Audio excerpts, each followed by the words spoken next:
दुनिया भर का कोई भी समाज का व्यक्ति इस बात को सुन रहा हो, वो दूर से जैन की प्राथमिक पहचान निश्चित कर ले। आपके हॉस्टल में रहने वाले जैन बच्चे, आपके कोचिंग इंस्टीट्यूट में पढ़ाने वाले टीचर, आपके किसी भी कॉर्पोरेट सेक्टर में बैठ करके रात में सिगरेट बियर वाइन पीने वाले, जुआ खेलने वाले कोई भी अगर जैन मिल जाए तो उसको ये चीज़ दिखाइएगा कि आपके ही समाज के गुरुदेव कहते हैं कि सच्चा जैन ऐसा नहीं करता, आप ऐसा कैसे करते हैं? पूछिएगा एक बार आप लोग उनसे। इसलिए ये संदेश दे रहा हूं। इस भव की, इस जैन धर्म की ये प्राथमिक खासियत है, सच्चा जैन ऐसे किसी भी प्रकार के नैतिक अपराध को नहीं करता है बंधु। सच्चा जैन कभी भी वैश्य गमन नहीं करता। सच्चा जैन कभी भी परस्त्री गमन नहीं करता। सच्चा जैन कभी भी इस तरीके के संवाद को आकार नहीं देता जिससे किसी अन्य की स्त्री उसके ऊपर आसक्त होकर के उसके साथ रहने लग जाए। सच्चे जैन में ये खूबी बाय बर्थ उसकी मां सिखाती है, बाद में जिनवाणी तो उसको बहुत कुछ और भी सिखाती है। और ये शिक्षाएं सिर्फ जैन धर्म की हैं बंधु। इस जैन धर्म की खासियत है, सच्चा जैन चला करके कभी एक चींटी तक नहीं मारता। चींटी का नहीं मारता, किसी के दिल को दुखाने वाले ऐसे शब्द भी नहीं कहता जिससे किसी के मन के अंदर कोई कसाई की उत्पत्ति होती हो। दुनिया भर की किसी भी समाज के लोग जो मेरी बात सुन रहे हो, उनके अगल बगल में कोई जैन ऐसा मिल जाए जो कैसा हो, फर्स्ट कॉपी हो या फिर चाइना मेड हो या नकली हो, उसको ये वीडियो आप दिखाइएगा और उससे पूछिएगा सच्चा जैन ऐसा नहीं करता, आप ऐसा कैसे करते हैं? कौन प्रेरणा देता है आपको? बंधुओं, सच्चे जैन की बहुत खासियत, और ये सब शिक्षाएं सिर्फ मां सिखाती है, और वो भी जिनकुल में उत्पन्न होने के कारण सिर्फ इसी भाव में सिखाती है। हर बच्चे को अपनी मां से शिक्षा मिलती है। शिक्षा हर मां अपने बच्चे को देती है, लेकिन जैसे ही पर्याय बदलती है, मां की शिक्षा बदल जाती है। जीव अपना सारा कर्म, सारा पुरुषार्थ, सारा संचय यहीं पर छोड़ करके चला जाता है और साथ में पाप और पुण्य लेकर के पहुंच जाता है। आज जैन कुल में हैं, तो जैन कुल में आने के कारण आपको इस तरीके की शिक्षा दी जाती है कि सच्चा जैन ऐसा नहीं करता। मां सिखाती है, ये मां आपको अगली पर्याय में भी मिलेगी। बच्चे आप अगली पर्याय में भी किसी के बनेंगे, तब ये जब भव नहीं मिलेगा, इस तरीके का भाव नहीं मिलेगा, लेकिन मां मिलेगी, तब वही मां आपको चूहा पकड़ना सिखाएगी। मां कहेगी कि बेटा चूहा ऐसे पकड़ा जाता है, चूहा ऐसे दबाया जाता है, उसका ऐसा उपभोग किया जाता है। ये जैसे ही आपका भाव बदलेगा, जैसे ही आपका भाव बदलेगा, ठीक वैसे ही जैसे भाव बदलने के बाद दूसरी कोई मां मिली और इसी जीव को अनादि काल से अनेक प्रकार की शिक्षा धीरे धीरे करके मिलती चली आई, लेकिन ऐसी पवित्रतम शिक्षा पिछले कब मिली थी हमारी स्मृति का विषय तक नहीं बनती है। कितना पवित्र है आप सोचिए। बिल्ली अपने बच्चे को जब मुंह में पकड़ती है, मजाल है कि एक दांत अपने बच्चे को गड़ जाए। आप जिस नवजात शिशु बिल्ली का जो छोटा सा बच्चा होता है, उसको उठाने में आपको डर लगेगा कि उठाने से कहीं ऐसा ना हो कि इसकी हड्डी दब जाए। आप मुलायम उंगली से उठाने में डरते हैं। बिल्ली अपने पैने दांत से उस बच्चे को उठाती है और इतनी सी खरोच नहीं आती। वो बिल्ली के पर्याय में भी एक माँ अपने बच्चे को शिक्षा देती है बंधुओं, चूहा पकड़ने की। आपकी माँ ने आपको शिक्षा दी है रात्रि भोजन नहीं करने की, वैश्यगमन नहीं करने की। आपको शिक्षा दी जाती है प्रतिदिन देव पूजन करने की। ये सिर्फ जैन कुल की उत्पन्न हुई प्राथमिक शिक्षाएं। जब इसकी व्यवहारिक शिक्षाओं में जब आप जैन दर्शन में आगे प्रवेश करते हैं, तब आपको और बहुत कुछ देखने, सुनने और समझने मिलता है। दूर से किसी जैन को पहचानना हो, तो उसकी विचार आचार शैली से आप बहुत अच्छे से पहचान सकते हैं। उसके चेहरे पर उसके कुल का तेज बहुत दूर से दिखाई देता है। बात करने की शैली पवित्र होती है, अहिंसक होती है। उसके व्यवहार में आप कहीं पर भी हमेशा मृदुता ही दिखाई देती है। किसी साधर्मी से भी बात करता है तो वो अभिमान के साथ खड़ा होकर के वो जैन बात नहीं करता। उसको पता है कि जैन दर्शन में इस तरीके की शिक्षा हमको बचपन से दी गई है। आप अपनी शिक्षाओं के साथ टटोलिएगा। और इस संदेश से तो मैं दुनिया भर के वे अजैन बंधुओं से कहना चाहता हूं कि जब आपको आपके बगल में कोई ऐसा नकली जैन मिले, आप उसको ये वीडियो दिखाइएगा और उससे पूछिएगा कि असली जैन की परिभाषा मुनि महाराज ने ऐसी बताई है, आप ऐसा कैसे करते हैं। उससे जवाब लीजिएगा बंधुओं, फिर आपको पता चलेगा कि सच्चे जैन कैसा होता है। और जैन की कई व्याख्याएं भी होती हैं, बस धीरे धीरे मैं बताने का प्रयास करूं। आप अगली पर्याय में जाकर के बिल्ली के माध्यम से चूहा पकड़ने की कौशल को सीख चुके। इस पर्याय में आकर के माँ ने जब रात्रि भोजन के त्याग की बात करी, आपने कहाँ से प्रेरणा लेकर के रात्रि भोजन शुरू कर दिया, मुझे नहीं पता। जैन दर्शन में जो जैन दर्शन का एक प्राण सूत्र माना जाता है, जिसको आप तत्वार्थ सूत्र कहते हैं, उसके प्रथम अध्याय का 8वां सूत्र है बंधुओं, जो जैन दर्शन में प्रत्येक श्रावक को कुछ चिंतन करने के लिए एक मौका देता है। वो सूत्र कहता है, सत संख्या क्षेत्र स्पर्शन कालांतर भावाल्प बहुत वैश्य। ये सूत्र है। इस सूत्र की टीका लिखते समय आचार्य पूज्यपाद स्वामी कहते हैं कि जीवादि पदार्थों का ज्ञान करने के लिए इस सूत्र को लगाइए। चिंतन प्राथमिक अवस्था का जैन तो मैंने बता दिया, लेकिन जैन कुल में आने के बाद प्रत्येक जैन को अपनी किसी भी प्रवृत्ति में किस प्रकार का चिंतन करना चाहिए, उस चिंतन को करने के लिए यहां पर आचार्य महाराज ने सूत्र दिया है। सत संख्या क्षेत्र स्पर्शन कालांतर भावाल्प बहुत वैश्य सूत्र है। जीवादि पदार्थों का ज्ञान करने के लिए सबसे पहले आप सत ढूंढिए। सत सिर्फ ज्ञान में नहीं, पाप में ढूंढिए। इस सूत्र को हम कई चीजों के साथ जी करके देखने का प्रयास करते हैं। आप देखिएगा और उसमें आप देखिएगा कि कैसे आप फंसते हैं और कैसे आपकी छोटे से काम से दुर्गति होती है। सबसे पहले पुण्य से लूं कि पाप से लूं, क्या पसंद करेंगे आप? पुण्य, पाप पसंद करेंगे? गुरुदेव भी यही बात कहते हैं। गुरुदेव कहते हैं कि तुम जैन हो, इस बात की सार्थकता इस बात से नहीं है कि तुम मंदिर में कितना समय देते हो, कितना धर्म ध्यान करते हो।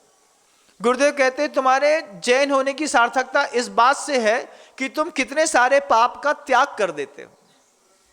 धर्मात्मा होना अलग वस्तु और पाप नहीं करना ये एक बिल्कुल अलग वस्तु। तो जैन होने की प्राथमिक अवस्था में आदमी को यह नहीं सिखाया जाता है कि आप मंदिर जाएंगे। सबसे पहले यह सिखाया जाता है कि आप हिंसा नहीं करेंगे, आप झूठ नहीं बोलेंगे, आप ऐसा नहीं करेंगे। तो आप जितने भी पाप का त्याग कर देते हैं उससे आपके जैन होने की सार्थकता सिद्ध होती है, ना कि आपके धार्मिक क्रियाकांडों से। धार्मिक क्रियाकलाप आपको ऊपर उठाने में बाद में सहयोग करते हैं, लेकिन जैन की मूलभूत भूमिका में आपको खड़े करने के लिए सबसे पहले पाप का त्याग आवश्यक है। उस पाप को रखिए आप इस सूत्र के साथ, सत संख्या क्षेत्र स्पर्शन कालांतर भावाल बहुत वैश्य। प्रथम अध्याय का 8वां सूत्र। सत, सत का मतलब अस्तित्व। किसका? पाप का, पाप का अस्तित्व। फिर उसकी संख्या निश्चित करिए अपने जीवन में। किसी के लिए हिंसा पाप हो सकती है, किसी के लिए झूठ पाप हो सकता है, किसी के लिए कुशील पाप हो सकता है। जैन ग्रंथ के चारों अनुयोगों में अलग अलग पाप की व्याख्या लिखी गई है। कहीं पर 5 पाप बताते हैं तो कहीं पर 11 पाप का वर्णन भी आपके सामने आता है। जब आप ये कारिका सुनते हैं, 4 प्रकार की संज्ञाएं, 3 प्रकार की लेश्याएं, ज्ञान का दुरुपयोग, 5 इंद्रिय का असंयम और मोह, ये सब पाप के हेतु कहे गए हैं। आप पाप को रखिए अपने जीवन में और फिर अन्वेषण करिए कि पाप की संख्या कितनी है। 5 है, 11 है, 16 है, 17 है, कितनी है? फिर संख्या के बाद अपने जीवन में आप जो पाप करते हैं उस पाप का क्षेत्र निश्चित करिए। किन किन क्षेत्रों में मैं पाप करूंगा और किन किन क्षेत्रों में मेरा पाप करने का त्याग है। आप खुद चिंतन करके अपने आप को समझाइए बंधुओं। जैन दर्शन में जब चिंतन की बात आएगी तो कभी भी पड़ोसी के सुधार की बात नहीं होती, हमेशा व्यक्तिगत निजी सुधार की बात होती है। कि जब आपने सत देख लिया, सत में देखा अस्तित्व किसका? पाप का। संख्या कितनी निश्चित कर ली, जो सामान्य से समझाई गई। 5 प्रकार के पाप होते हैं: हिंसा, झूठ, चोरी, कुशील और परिग्रह। ये 5 पाप संख्या में हो गए, सत संख्या। फिर इसका क्षेत्र आप निश्चित कर लो बंधुओं। आपके जीवन में बहुत सारे पुण्य के उदय हो जाएंगे। निश्चित करो कि झूठ कहां नहीं बोलोगे, निश्चित करो कि हिंसा कहां नहीं करोगे, निश्चित करो। बिल्ली एक घर छोड़ देती है ना, कहते हैं ना, कहावत है ना कि भैया बिल्ली भी एक घर छोड़ के चलती है। तुम अपनी जिंदगी में रहते रहते ये 5 पाप के लिए कोई एक घर छोड़ दो। संकल्प ले लो, मंदिर में हिंसा नहीं करेंगे, तीर्थ क्षेत्रों में हिंसा नहीं करेंगे, 3 क्षेत्रों में झूठ नहीं बोलेंगे, तीर्थ क्षेत्रों में अब्रह्म का सेवन नहीं करेंगे। कई लोग महावीर जी जाते हैं पिकनिक मनाने, हनीमून मनाने, राजस्थान के टूर में जाते हैं और महावीर जी के क्षेत्र में बैठ करके वहां पर काम भोग की कथा करते हैं। आप क्षेत्र निश्चित करिए, किन किन क्षेत्रों पर मेरे द्वारा पाप नहीं किया जाएगा।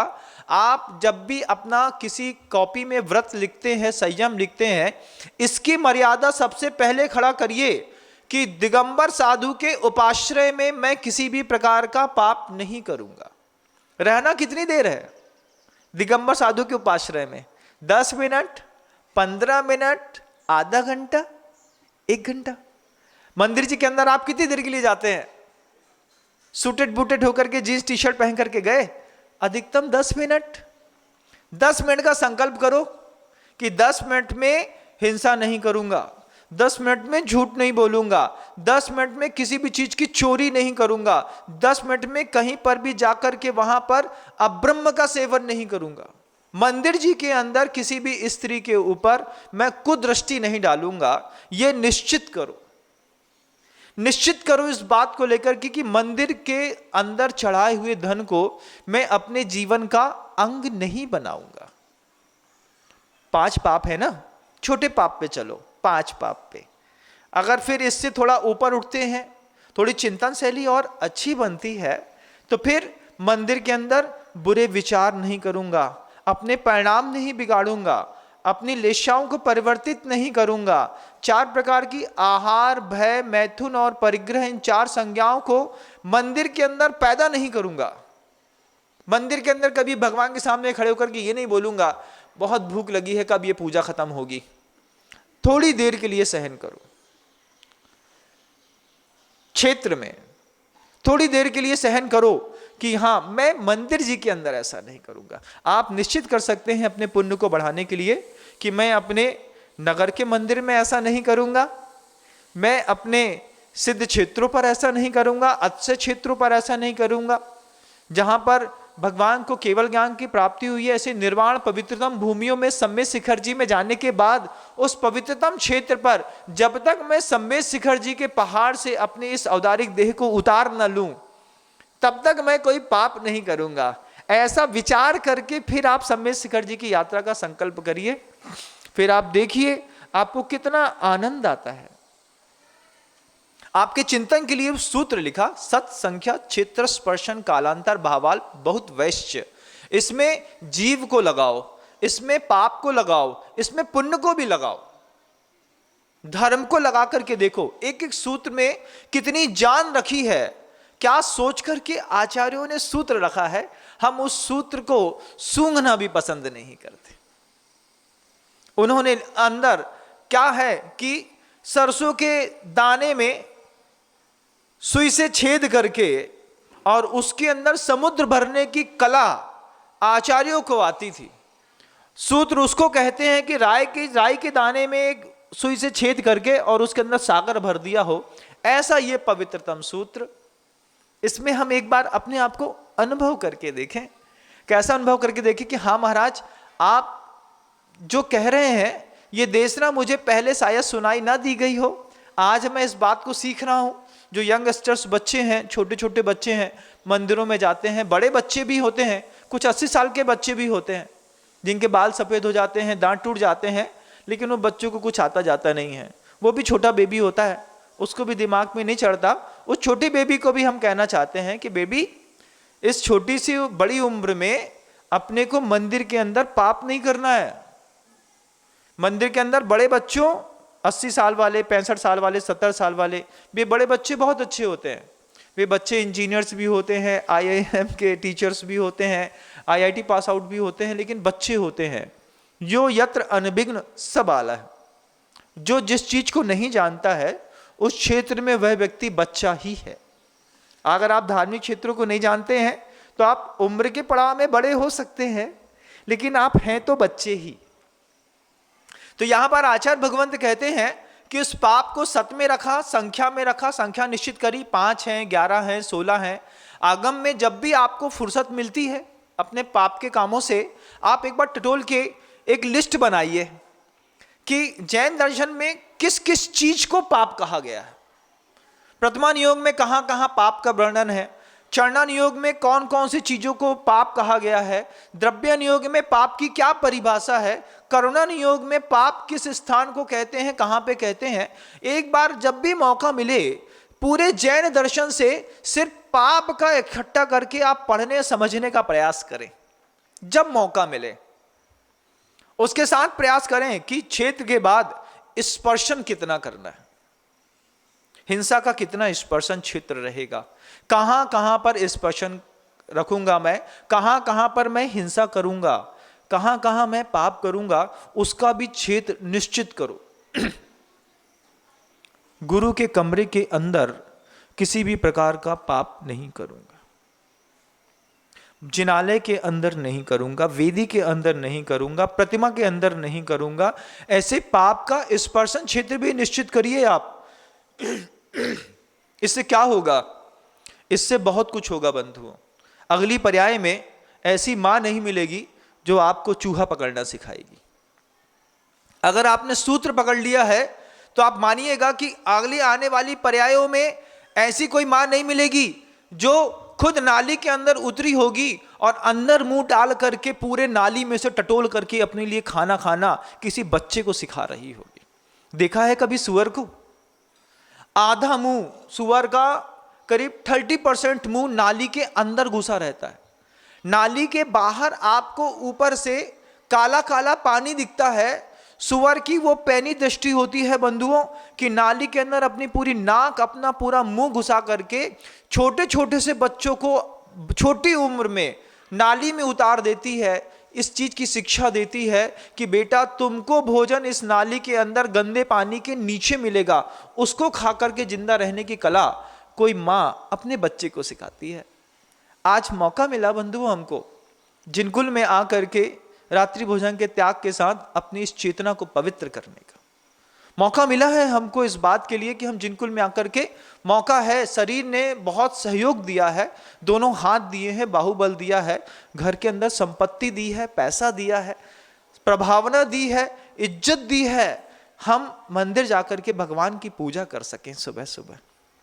अगर हमारी लेशाएं हमारे साथ सहयोग देती हो तो सुबह सुबह पत्नी थोड़ा सहयोग देती हो कि सुनो उठो, टाइम हो गया, पूजा कराओ। पहले शुरुआत के रात के प्रेम की शुरुआत आपने किसी भी तरीके से की हो, जब सुबह आप प्रेम की शुरुआत करें तो अपने ही पति को थोड़ा पुचकार करके प्यार से एक हाथ फेर करके इस बात के लिए प्रेरण करें, पहले पूजा कराओ। विनम सागर जी महाराज कहते हैं अच्छे पति को रोज पूजा करनी चाहिए, तुम तो मेरे अच्छे वाले हो, चलो जाओ करके आओ। इस बात से कीमत बढ़ती, इस बात से घर के अंदर आनंद बढ़ता बंधुओं।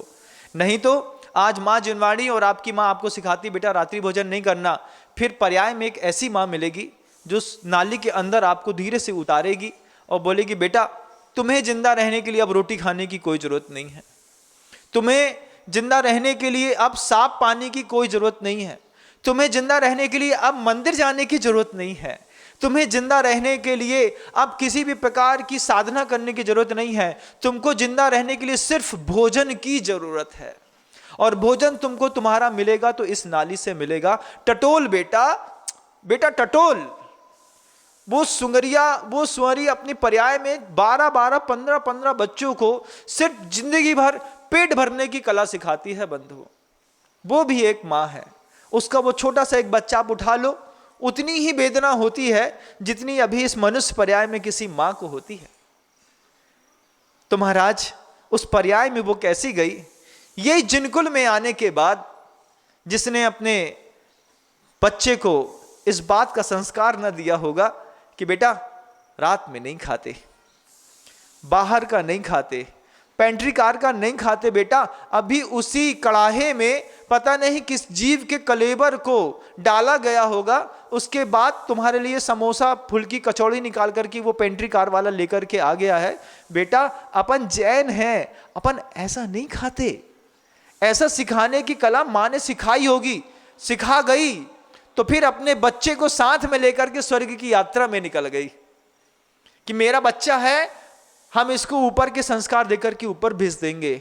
और अगर नहीं सिखा पाई तो वही माँ फिर एक साथ 12-12 बच्चों को प्रसव देती है और भोजन के लिए फिर परेशान होती रहती है। नाली के अंदर वो मैला ढूंढ करके कैसा खाती होगी, मैं तो सोच करके आश्चर्यचकित रहता हूं बंधु। जैन कुल में आप देखो तो क्या पवित्रता है कि माँ थाली लगे भोजन में अपने हाथ से पूरी भावनाओं के साथ रोटी बनाती है, दाल बनाती है, शोधन करती है, शुद्ध घी डालती है, मर्यादित भोजन बच्चे की थाली के सामने रखती है, फिर बच्चे से कहती है बेटा शुद्ध भोजन है कर ले। लेकिन प्रकृति का ऐसा संस्कार होता है कि बच्चा माँ के शुद्ध भोजन में हाथ मार देता है और होटल में किसी नाली के ठेले के ऊपर खड़ा होकर के फुल्की खाने लगता है। बोलता मुझे वो फुल्की अच्छी लगती है जो नाली के ठेले के ऊपर मिलती है। अभी नाली के ठेले के ऊपर खड़े होकर के खा रहे हो, बस थोड़ी देर की बात है, दुपान 10-50 साल की बात है, उसके बाद नाली के अंदर खड़े होकर के खाओगे वही फुल्की बंधु, तब शर्म नहीं आएगी? नहीं आएगी महाराज। जिस पर्याय में जाएंगे उसका सुख भोगेंगे और क्या है, ये भी कोई सुख है? 4 गतियों में ये जीव गमन करता है, सुअर की पर्याय का क्या सुख है? आपने देखा है सुअर की पर्याय का दुख? यहां तो मां अभी बच्चे के बाल में ऐसा हाथ फेरती है, उसको कंघी करती है। सुअर के शरीर में जब बाल खड़े होते हैं बंधुओं, उसमें कोई कंघी नहीं फेरता, उसको पकड़ करके ऐसा उखाड़ता है और आपके जूते पॉलिश करने के लिए ब्रश बना देता है। देखिएगा जिस ब्रश को आप उपयोग करते हैं ना शू पॉलिश में शाइनिंग लाने के लिए, वो सुअर के बाल का रहता है। सुअर छूने पर नहाते हैं, उस ब्रश को छूने पर नहाने का भाव पैदा नहीं होता। लगता नहीं कि ये सुअर के ब्रश से को छू लिया है तो इसको लेकर के नहाना है। कैसा कैसा जीवन है, कैसी हमारी प्रेरणा, कैसी हमारी चेतना हो गई है। हम किस तरीके के क्रियाओं में, गतिविधियों में शामिल हो गए हैं, किसने हमको प्रेरणा दे दी है, कौन हमारा गुरु बन गया, हमें पता ही नहीं चलता। सत संख्या क्षेत्र स्पर्शन, आप देखिए कि आपने पाप का किस तरीके से स्पर्शन किया है। जब आपकी मां ने कहा कि बेटा मांसाहारी होटलों में जाकर के जैन कुल के बच्चे कभी भोजन नहीं करते, आप विदेश में गए, नॉन वेजिटेरियन होटल में बैठ करके आपने वेज फूड बना लिया, बुलवा लिया। 5 स्टार होटल थी, उस 5 स्टार होटल में जैन फूड का एक कलेक्शन था कि आपको यहां पर एक प्रोग्रामिंग है, जैन फूड भी मिल जाएगा। तो वहां मां सिखाती है बेटा 5 स्टार होटल में जहां पे मांसाहार बनता है, उन बर्तनों की लगार में अपन जैन कैसे खा सकते हैं? आपने छोटी सी मां की बात को हल्के में लेकर के छोड़ दिया। लेकिन फिर जब आप बहाव में बह करके किसी के प्लेट में सज करके पहुंच गए, तब आपको समझ में आया कि वो सुअर का मांस काट करके लोगों ने प्लेट में सजा करके दे दिया, बकरे का दे दिया, मुर्गे का दे दिया। लोगों ने क्या क्या नहीं किया तुम्हारे साथ। ये अपराध, ये जीवन, इस तरीके की सोच, इस तरीके की क्रिया में एक बार यह सूत्र चिंतन करने के लिए प्रेरित करता है बंधु। सूत्र कहता है एक बार ठंडे दिमाग से मुझे चिंतन करो। सूत्र कहता है कि पाप का सत अस्तित्व, पाप की संख्या, पाप का क्षेत्र, पाप का स्पर्शन, फिर पाप का काल, कौन से काल में पाप नहीं करेंगे इसका भी संकल्प करो। कौन से पाप में नहीं करना, काल में नहीं करना है महाराज, आप बता दीजिए। मैं क्या, आप खुद निश्चित करो, अपनी डायरी खुद बनाओ, प्रवचनों को रोज लिखो, उसमें से point to be noted by pen में पॉइंट नोट आउट करो, कॉपी में, उसमें लिख करके बोलो कि मैं इस काल का संकल्प लेता हूं कि दिन के 24 घंटे में दोपहर का 2 से लेकर के 4 बजे तक मैं पाप नहीं करूंगा। और प्रत्येक पाप का काल निश्चित करो। हिंसा नहीं करूंगा, कब नहीं करूंगा, झूठ कब नहीं बोलूंगा, चोरी कब नहीं करूंगा, कुशील का सेवन कब नहीं करूंगा, कब मैं परिग्रह का पाप अपने माथे पे नहीं रखूंगा। निश्चित करो कि दिन के 2 घंटे तुम किसी भी प्रकार के परिग्रह को अपने जीवन में स्वीकार नहीं करोगे। बिल्ली एक घर छोड़ देती है बंधुओं, तुम कौन सा घर अपने लिए छोड़ रहे हो, बताओ मुझे। सोचो अपने बारे में कि महाराज किस तरीके से उद्बोधन देकर के कहां ले जाना चाहते हैं। बस बचाने के लिए चाहता हूं कि तुम मेरे साथ इसी धरती पर रहते हुए बच जाओ। मां जिनवाणी चिल्ला चिल्ला करके कह रही है। उस मां जिनवाणी का आंसू तुम जैसे लोगों को देख करके बार बार वो जिनदेव से कहती है, जिनवाणी जिनदेव से रो रो करत पुकार। जिनवाणी जिनदेव से रो रो करत पुकार, हमें छोड़ तुम शिव गए कर कुपात्र आधार। कुपात्र के आधार में हाथ में जिनवाणी रखी है बंधु। जैन कुल की विशेषता है इस बात की कि जैन कुल में तीर्थंकर की पूजा करने के लिए बीच में कोई पुजारी नहीं होता। आप खुद थाली उठाते हैं, मंदिर जाते हैं, खुद भगवान की पूजा करते हैं और चले आते हैं। अन्य मतों में देखिएगा कि व्यक्ति और भगवान के बीच में एक मीडिएटर होता है, एक कैटालिटिक एजेंट होता है, जिसको हम 100, 50, 150, 200 रुपए देते हैं, वो हमारी भगवान की तरफ से पूजा कराता है। जैन कुल में खूबी मिली कि जैन कुल में आपको बीच के कोई मीडिएटर की जरूरत नहीं है, आप खुद चले जाइए। सिर्फ पूजा करने में नहीं, पढ़ने में भी, ज्ञानार्जन में भी। ऐसी कितनी कौमें हैं जिस कौम में आप उनके धार्मिक ग्रंथ को पढ़ नहीं सकते। उनका जो मुख्य मौलवी होगा या फिर कोई और होगा, वो जिसने तकरीर में जितना सुना दिया बस उतना ही सत्य है, पढ़ने का अधिकार नहीं है। लेकिन जैन कुल में आपको दोनों चीजें मिली, तीनों चीजें मिली। एक अच्छी मां मिली, मां जिनवाणी भी मिली, ज्ञान के लिए, देशना के लिए शास्त्र मिले, पूजा करने के लिए तुमको बीच में से मीडिएटर हटा दिया गया। डायरेक्ट बिजनेस करिए आप भगवान के साथ और वहां पे करिए। उस सौदेबाजी में वहां पर पहुंचने के पश्चात भगवान के पैर छूते छूते जब लोभ सताने लगे, तब वहीं भगवान के पैर में अपना माथा मार देना कि भगवान तुम्हारी शांति धारा करने आया था और तुम्हारे क्षेत्र में दान देने का मेरा भाव नहीं होता। उसी पाषाण की प्रतिमा में अपना माथा मार के बोलना कि भगवान कैसी मेरी मति मारी गई है कि आपका पैर छूते छूते भी मेरे मन के अंदर लोभ परेशान करता है। कहां पे जाकर के तुमने अपनी दुर्गति करी? लोभ करने के लिए तुमको तुम्हारी दुकान मिली थी ना, वहां झूठ बोलने के लिए तुमने 8 घंटे का प्लेटफॉर्म खुद बनाया था ना कि मैं यहां पे झूठ बोलूंगा, मैं यहां पे बहानेबाजी करूंगा, लोगों को बरगलाऊंगा, लोगों से पैसा ऐंठूंगा। ठीक था, तुम गुरु के पास आकर के तो झूठ का त्याग कर देते। तुम गुरु के पास के आकर के जिनेन्द्र देव की शांति धारा करते समय जब कोई बार बार आपसे कहता है कि भैया क्षेत्र का विकास होना है, अगर आप मान लीजिए 1100 को 21,000 में कर दें, 31,000 में कर दें, आपकी सामर्थ्य 51,000 में कर दें, उस समय तुमको माथा फोड़ लेना था तीर्थंकर के पैर के अंदर डाल करके कि वो इतनी बार मुझे देशना दे करके समझाता रहा और मैंने अपने टस से मस लोभ को होने ना दिया। ये भी पाप है बंधु।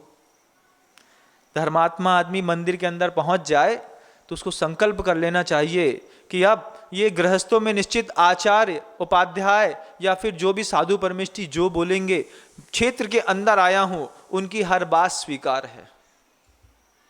क्षेत्र के अंदर मैं किसी प्रकार का लोभ न करूं। क्रोध ना करूं, कसाय ना करूं, लेश्याओं को परिवर्तित ना करूं, किसी भी प्रकार की मायाचारी ना करूं। एक स्थान तो निश्चित करूं कि मैं दिगंबर साधु के सामने अपने इन विकारों को बिल्कुल भी आकार नहीं देता हूं। मेरे जैनी होने का यह प्रमाण है। कितना अच्छा होता, कितना अच्छा होता। सत संख्या छेद स्पर्शन काल निश्चित करिए बंधुओं कि कौन से काल में आप पाप नहीं करेंगे। अष्टमी चतुर्दशी के दिन पाप नहीं करेंगे। नंदीश्वर दीप के विधान के लिए जब अष्टांगा के व्रत आते हैं, उन 8 दिनों में मैं पाप नहीं करूंगा। उस राजा ने मुनादी पिटवा दी थी, जो खुद क्षत्रिय था, शिकार करता था, सब कुछ करता था, हिंसा करता था, लेकिन उसने मुनादी पिटवा दी। अष्टांगा का महोत्सव आ गया है। 8 दिन तक पूरे नगर में कोई पाप नहीं होगा, किसी भी प्रकार की हिंसा नहीं होगी। काल निश्चित करिए, काल निश्चित करिए कि अपनी ही पत्नी के साथ भोग और उपभोग की कथाएं, कंदर्प, कौतकुच, मौखर, अति प्रसाधन इत्यादि, ये चतुर्दशी और अष्टमी को नहीं करूंगा। भगवान आप कहते हैं काल निश्चित करो, मैंने काल की मर्यादा खींच दी है। अष्टमी चतुर्दशी अगर तुमने जीवन भर के लिए निकाल दी पाप करने के लिए कि मैं पाप इस दिन नहीं करूंगा, तुम क्या सोचते हो 70 साल के दिनों में तुमको 5 साल ऐसे मिलेंगे जो तुमने बिल्कुल पाप मुक्त होकर के जी लिए। कितनी बड़ी बात होती है। अंतर मुहूर्त का भी पाप मुक्त हो जाना बहुत बड़ी बात है। तुमने 5 साल के लिए अपनी संकल्प शक्ति को बढ़ा लिया। परीक्षण पर्व के 10 दिन 10 लक्षण दिनों में मैं अब्रह्म का सेवन नहीं करूंगा, मैं परिग्रह की ओर अपना दिमाग लेकर के नहीं जाऊंगा, मैं 10 दिन का संकल्प करता हूं, मर भी जाऊं लेकिन झूठ नहीं बोलूंगा। मैं संकल्प करता हूं 10 दिन किसी भी प्रकार की हिंसा नहीं करूंगा, अष्टांगा के दिनों में नहीं करूंगा, अष्टमी चतुर्दशी के दिन नहीं करूंगा। विशेष और पर्वों में, जिन पर्वों में बड़े बड़े विधान पंचाणक इत्यादि नगर के अंदर होते हैं, उन विधान के दिनों में अभी दुनिया भर में जितने भी साधु परमेष्ठी भगवंत है, उनकी सन्निधि में कहीं ना कहीं विधान हो रहा है। उन विधान में बैठे वाले प्रत्येक शावक को दिमाग में बात बैठ जानी चाहिए कि जितने दिन तक यहां पर समोषण का विधान चलेगा, नंदीश्वर देव का विधान चलेगा, इतने दिन तक मैं 5 पाप नहीं करूंगा, इतने दिन तक मैं 8 पाप नहीं करूंगा, इतने दिन तक मैं 11, 16, 17 पाप नहीं करूंगा, इतने दिन तक मैं 1 पाप नहीं करूंगा। काल की मर्यादा, पाप की मर्यादा, संख्या, अस्तित्व निश्चित करिए। निश्चित। बहुत आनंद आता है जैन धर्म में। धर्म करने का नहीं, सबसे पहले तो पाप छोड़ने का आनंद आता है। धर्म करने का आनंद लेने वाले तो बे मुनि महाराज, उनका क्या कहें कि सम्मेद शिखर की ऊंची ऊंची चोटियों में चंद्र प्रभु स्वामी जाकर के बैठे, वे पार्श्वनाथ भगवान टोंक में जाकर बैठे, आज मंदिर बना दिया, लेकिन जब वो वहां पर जाकर के बैठे थे, कितना ठंडी भीषण हवाएं चल रही होंगी। चंद्र कलंकित किंतु हो चंद्र प्रभु अकलंक, वह तो शंकित केतु से शंकर तुम निशंक। ऐसे वे चंद्र प्रभु भगवान, उनको देख करके सोचो तो कि काल निश्चित करूं मैं पाप के त्याग का। ये तो सिर्फ एक शब्द है बंधुओं, जो सूत्र के साथ अभी हम लगा करके देशना को कुछ समझने या समझाने का मन बना रहे हैं।